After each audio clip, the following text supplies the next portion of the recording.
I'll read the other two. But let's get started. Oh, before we start, let me drink some water.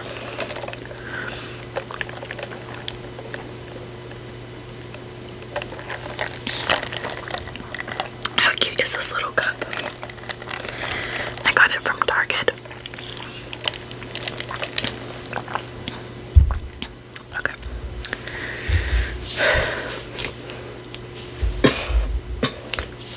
Okay. The Humble Pie, written by Jory John, illustrated by Pete Oswald. Ooh, I really should have set it up the other way so that I could, the Humble Pie. Oh, no, this is really gonna bother me.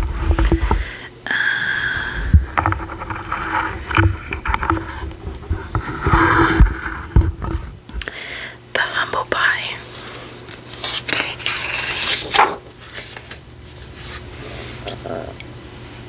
Sorry.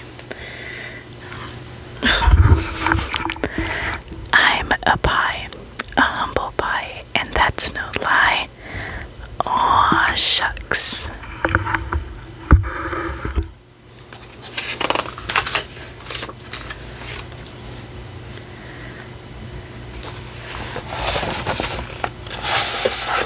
I don't brag.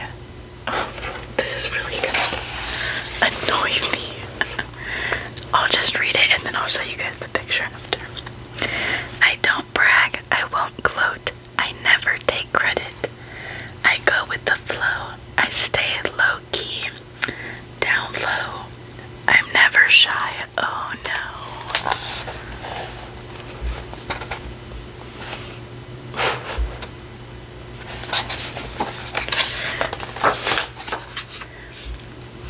I really don't mind if you claim all the glory. I will gladly lift you up so you can fly. If you want the spotlight, I will happily stand in your shadow. Sure, every once in a while, I yearn for a little recognition, a sense that somebody has some idea of what I've been up to. But mostly, I'm okay with being overlooked. It's part of my day-to-day life. That's just how it goes.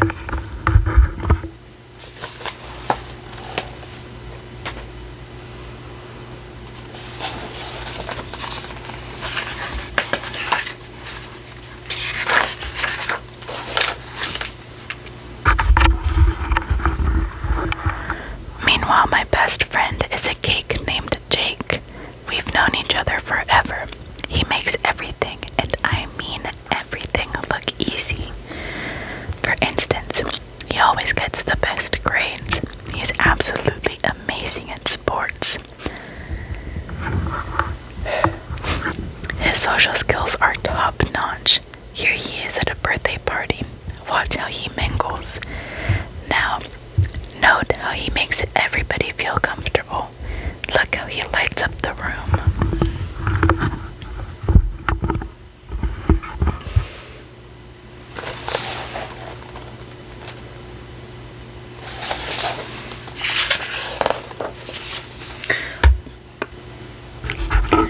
Sorry. And here I am in the background, mopping up the spills, taking out the trash, refreshing the appetizers, wrangling the toddlers, and making sure everything runs smoothly. It's who I am, it's what I do. I'm used to it. Fact, nobody notices pie when there's cake nearby.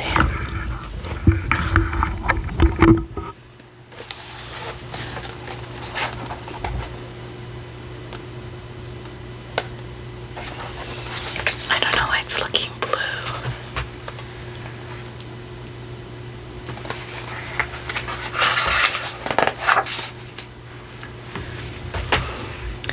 Yes, Jake is my best bud. Oh, I keep making noise, I'm sorry. Let's see.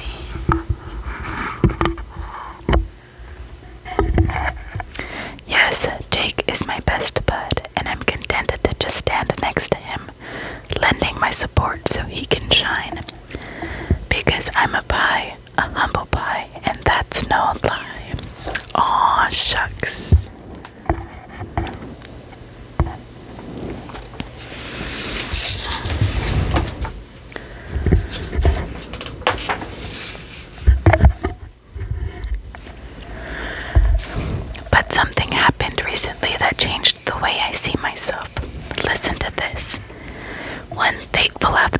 our science teacher, Mr. Berryman, announced that we could select our own lab partners for a project.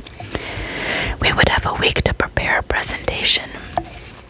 Jake and I paired up, of course. I was pretty excited. What a dream team. Yes!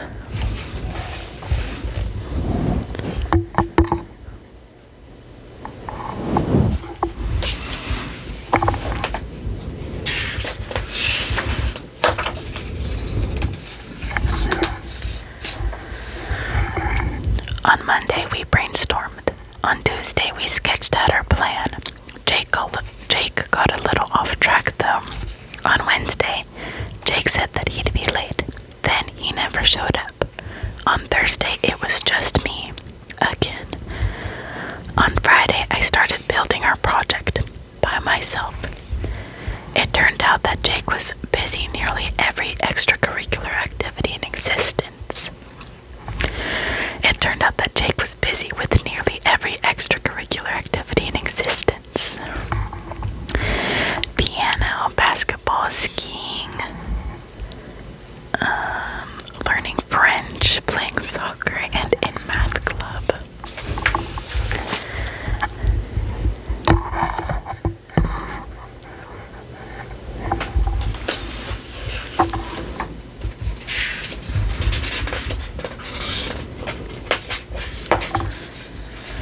Finally, the night before the project was due, Jake called to say that he would be late. He had some half-baked excuse. This really takes the cake, I thought. I'd had enough. I was beyond overwhelmed. There was no way I'd be able to finish in time. Suddenly, I was sweating and my palms were clammy and I felt a little wobbly. I realized that I needed to say something, anything. I didn't exactly love the idea of confronting my best friend, but it had to be done, and for once, I wasn't going to sugarcoat it.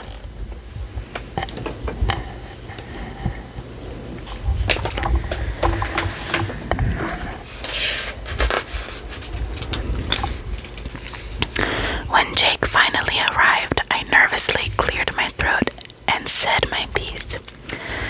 Look, I know you have a lot on your plate, I said, but I've been doing a ton of the work on this project and it's really stressing me out. I can't do it all on my own. At this rate, we're going to be a mince meat tomorrow. I need your help. Jake stared at me for a long time. Then he looked out the window. He furrowed his cake brow. What if I'd made a huge mistake? What if Jake didn't want to be my friend anymore? Maybe I should have just done the work and kept quiet, as usual.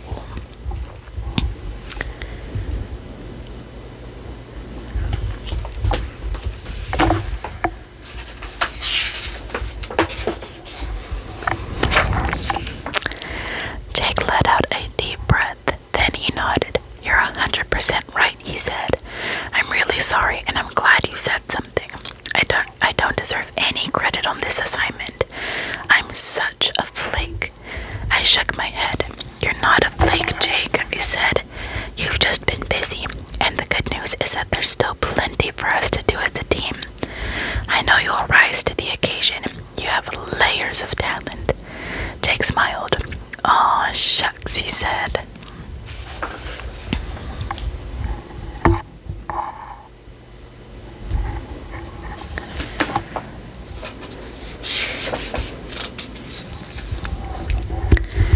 In that moment, I realized something important. For so long, I had convinced myself that being humble meant staying unappreciated and unseen, and occasionally getting walked all over. But there's nothing wrong with having a tough conversation, asking for help, or making sure you're being treated fairly. And Jake realized something too. True excellence in life is about more than grades and sports and activities. It's about being there for your friends when they need you. The mood immediately improved after that. Yes!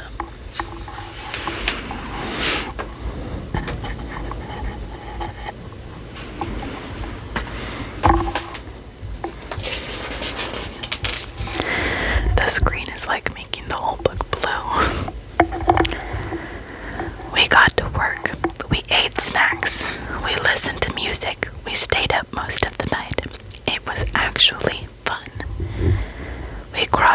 and switched things up and rehearsed our presentation.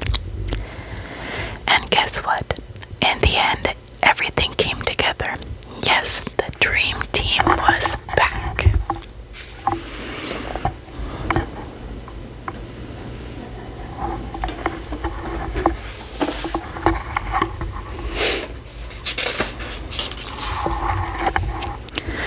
The presentation was a rip-roaring success. Mr. Berryman even complimented us on our teamwork. Bravo! That was the icing on the cake. We'd both gotten the chance to shine. Our classmates were impressed too. Hey, great work, fellas. My buddy here deserves most of the credit, Jake said.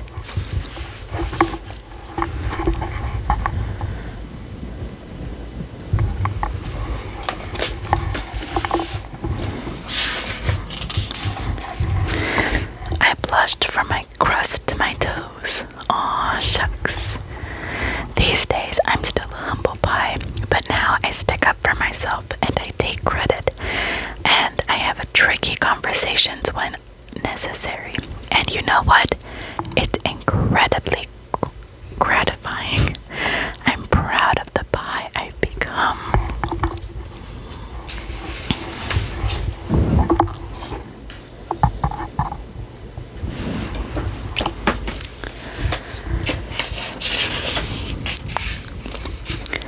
It's possible to stay humble while showing the world who you are and what you can do. You don't have to remain in the shadows. Yes, I'm finally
flashing screens from wall to shining wall.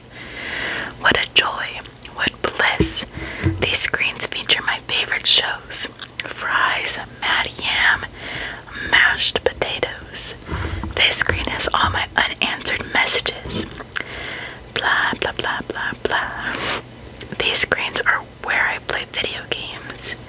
And this screen is a live stream of my friend, my best spud for life.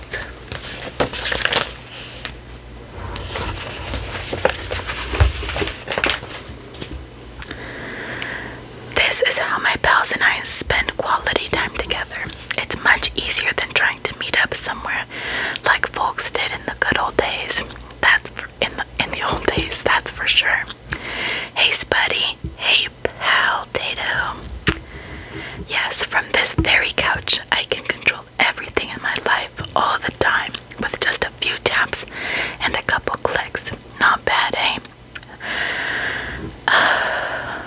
Yes, sirree, this is the life. At least that's what I thought until the other day.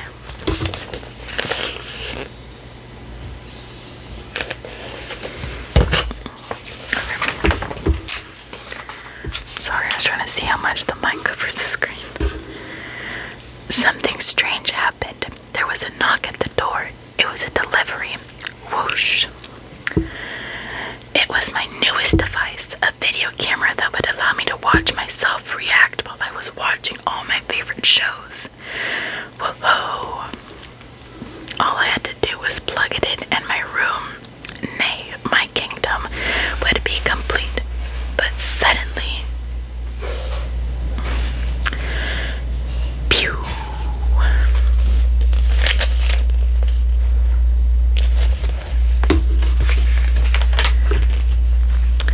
Everything went dark. Oh, sorry. Look out, coming through. Whoops. Oof. Ow. Whump.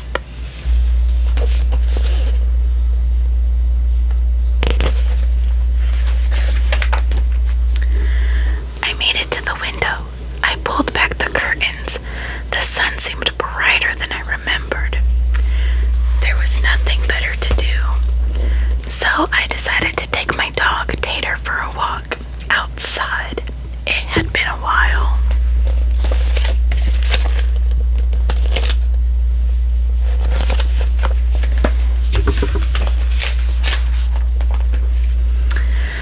Everything was so vivid, like a high-resolution 156-inch curved screen, but even more realistic. Something smelled fresh. After a few moments, I realized that it was in the air, that it was the air. I heard a noise, some chirps, a ringtone perhaps, but no, I looked up to see some birds. I wandered down the street from block to block and across the neighborhood. Eventually, I found a park with a hill. There was a massive tree on top. It looked like a desktop background, only it was real. Neat.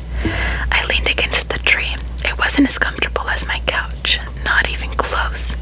But after a while, it wasn't so bad.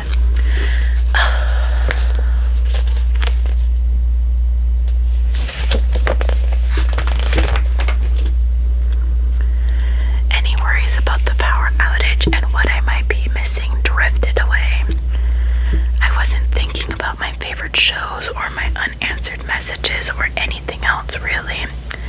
I noticed the stillness, the view, the sky, the clouds, the sunset, and those colors. My goodness. It took a while because there was no fast forward option, but eventually the sun sank below the horizon.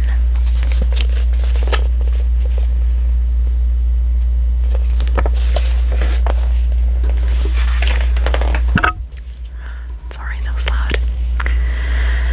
By the time I got home, the power was back on. I sat on the couch. Phew. I hit the button to brush my teeth. Scritch, scritch, scritch. I pulled the lever to change into my pajamas. Bloop. I turned the knob to watch a bedtime story. Good night, Spud. Then I noticed my reflection on one of the screens. I wondered how much of my life had been spent in that very spot. It was then and there that I made the decision decision to peel myself off the couch a bit more often, maybe every day even.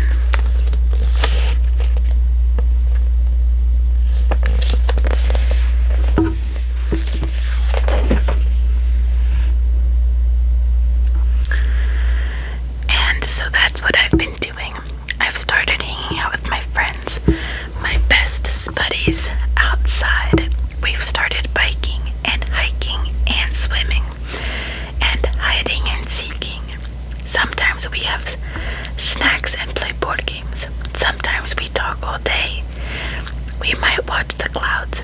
There's no big plan. We just see what happens.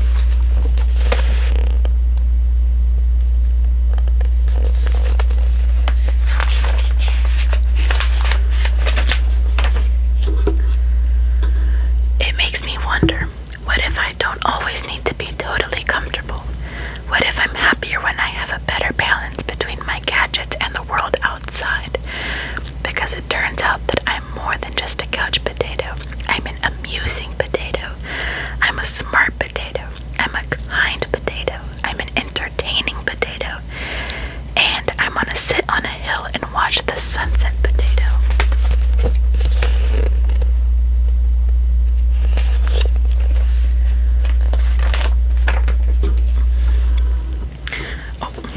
Yes, there's a great big world out there, and I want to be a part of it in person.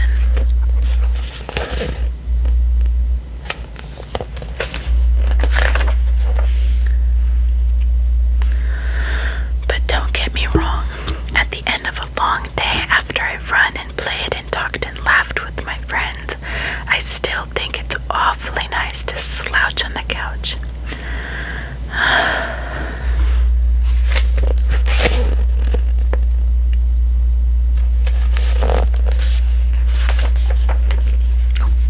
That's the end. Okay guys, I hope you guys enjoyed. I hope maybe next time I can read The Bad Seed and The Good Egg, since I feel like those just go together a lot more. But let's do the thumbnail picture.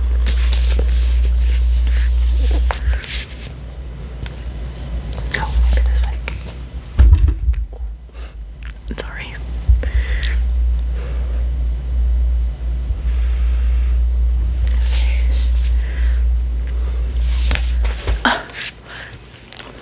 Sorry, don't mind me.